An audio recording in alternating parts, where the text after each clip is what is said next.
Welcome back to the Wolverine News Network. This is Steve Thompson, your correspondent. News and views from the heart of Wolverine country in northwestern Montana. Today we are harvesting shallots. Producing a video because every year we give away lots of shallot for seed, for planting and growing. This is a stock that my late wife Carrie developed years ago.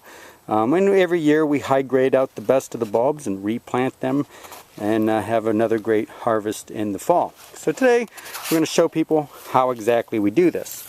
So as you can see here, there is our shallots growing right where you want them on top of the soil.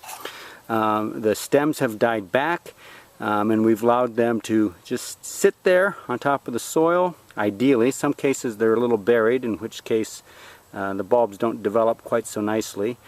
But for the last 2 or 3 weeks they've just stayed here, dried out, no watering. We've not done any watering, and now we're harvesting. We put them on this wagon, separated by paper. We don't like to have the bulbs to dry out on top of green stems. Some of the stems aren't green, which is okay to put the bulbs on top of. What we're looking for are these nice developed bulbs, large bulbs with the yellow sheath on them. And those we will give away, the biggest ones, and then the smaller ones will be feeding us for the next year. One thing we don't want is this sort of thing where the protective layer, for whatever reason, hasn't formed all the way around. That's the one I'm looking at. We'll just eat that one right away. We won't save that, and we won't plant that one. You want to plant your shallots about 1 inch deep. This is a 10-foot by 4-foot bed, and I don't know how many pounds we're going to get, but we're going to get a big harvest. This is probably about 2/3 of the harvest so far, and quite a bit more to go in this corner of the bed. We've got 3 rows in this bed, so roughly 8 to 12 inches apart. We allow some of our favorite wild varieties. Here's orach and cilantro.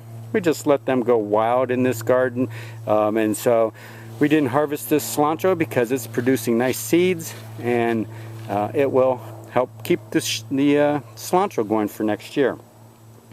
You want to plant in October, and you don't want anything to really come up and emerge in the fall. You want that you plant just enough time that they get well established underground before winter hits.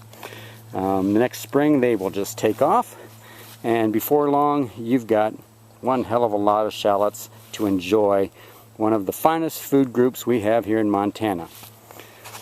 That's Steve Thompson from the Wolverine News Network reporting on how you can grow shallots in Montana.